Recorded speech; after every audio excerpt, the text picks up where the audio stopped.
जोहार साथियों। आजकल बहुत लोग ना चाहते हुए भी प्रेस कॉन्फ्रेंस करते हैं ताकि उनकी जगह बनी रहे राजनीति में। ऐसा ही आज एक press conference Bharatiya Janata party के प्रदेश अध्यक्ष आदरणीय बाबूलाल मरांडी जी की तरफ से हुआ। काफी चिंतित दिखे। चिंता इस विषय का था कि जो अरमान पाले हुए थे कि हेमंत विश्व शर्मा और शिवराज सिंह चौहान यहाँ प्रवास करके बाबूलाल जी को मुख्यमंत्री बनाएंगे और उसके बाद उनके द्वारा इस राज्य का संचालन होगा, कैबिनेट में निर्णय लिए जाएंगे और कैबिनेट के निर्णय का अनुपालन। लेकिन जब सपना चकनाचूर हो जाता है तो लोग कई तरह के बहाने ढूंढने लगते हैं। पहले कहा गया कि हम लोग सरकार को सहयोग करना चाहते हैं। बाबूलाल जी ने तो हनीमून कहा था, उनको ये शब्द हमेशा से पसंद है कि सरकार का भी हनीमून पीरियड है, ये समाप्त होने के बाद हम कुछ बोले। और आज उन्होंने कहा कि हम ना चाहते हुए भी बोल रहे। बाबूलाल जी खुद इस राज्य के प्रथम मुख्यमंत्री रहे हैं और कैबिनेट में कई फैसले उनके द्वारा लिए गए। उन फैसलों में एक फैसला यह भी था कि ओबीसी का आरक्षण को घटाया जाए।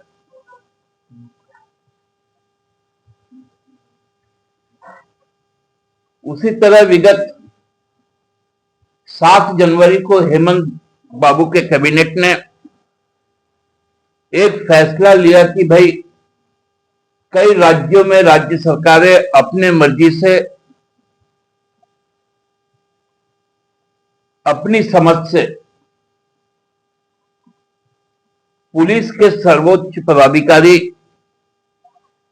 पुलिस महानिदेशक का चयन करती है और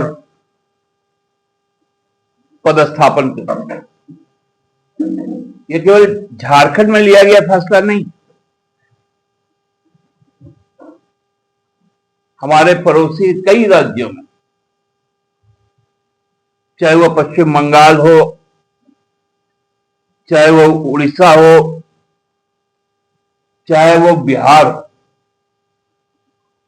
चाहे वो यूपी हो, जहां कई राज्यों में भाजपा की सरकारें हैं, वहां पर पुलिस महानिदेशक की नियुक्ति वहां के सरकार के द्वारा की जाती है। उसी प्रकार इवन जो दक्षिण के राज्य, तमिलनाडु हो, कर्नाटका हो,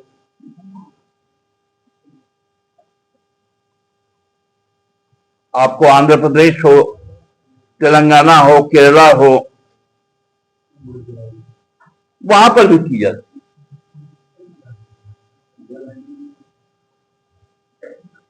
गुजरात में भी पुलिस महानिदेशक की नियुक्ति और राजस्थान में भी वहां की राज्य सरकारों द्वारा किया। ये एक अलग परंपरा था कि झारखंड सरकार पूर्व में 3 नामों का पैनल भेजती थी और उसके बाद उस पैनल से कोई सिलेक्ट होता रहा। अब वो प्रथा समाप्त कर दी और यह निर्णय कैबिनेट का,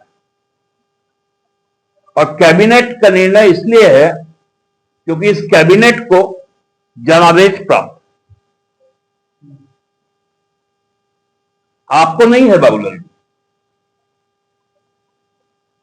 आपको जनादेश है विपक्ष में बैठने,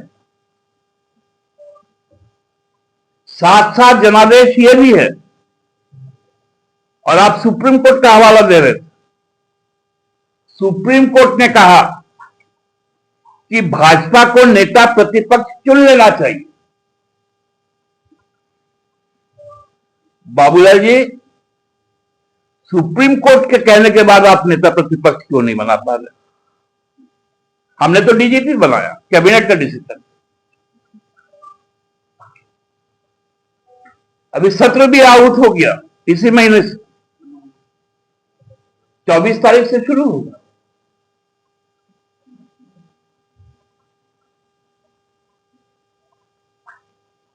और 18-19 दिन आप एक नेता नहीं चुन पा रहे। मैं तो कहूंगा कि सुप्रीम कोर्ट के उस आदेश का अब हाईकोर्ट स्वतः संज्ञान ले कि विपक्ष का नेता क्यों नहीं बना पा रही। क्या बाबूलाल जी योग्य नहीं है? क्या चंपई सोरेन जी योग्य नहीं है?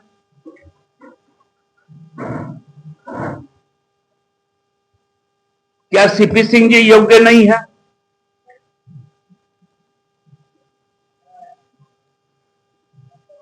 ऐसी कौन सी उनकी मजबूरी?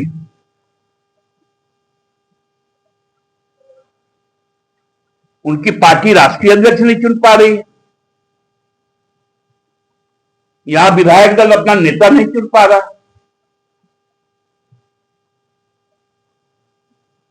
और बाबूलाल जी को कैबिनेट के डिसीजन से तकलीफ हो रहा।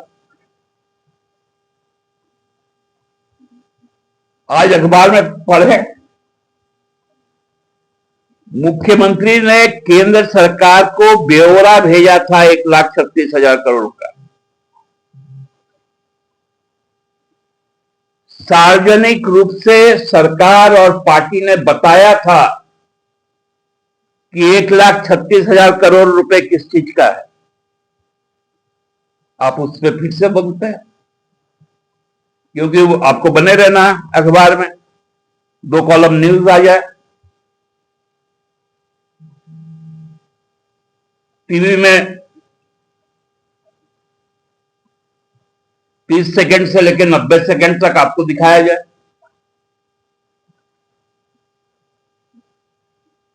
इसके लिए यदि राजनीति करती है तो फिर आपको मुबारक हो।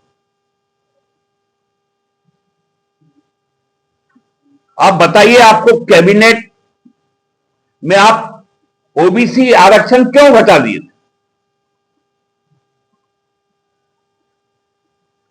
क्योंकि बिहार सरकार में तो हमको 27% आरक्षण, और आपने बिहार सरकार के नियमावली को आप ही के कैबिनेट ने राज्य गठन के बाद आत्मसात किया था।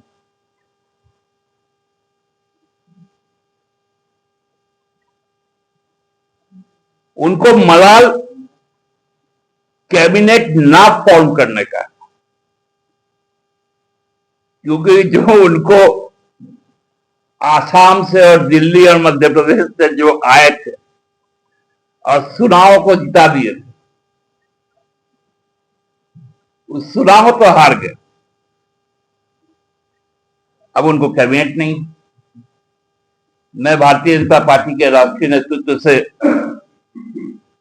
एक बहुत नम्र निवेदन करूंगा कि अपने विधायक दल का एक कैबिनेट बना दे और विपक्ष की तरफ से बाबूलाल जी को या सीपी सिंह जी को या चंपई सोरेन जी को मुख्यमंत्री बना दे, अर्थात नेता सदन बना दे, नेता विपक्ष बना दे। बहुत बहुत धन्यवाद। बीजेपी कह रही है कि नेता प्रतिपक्ष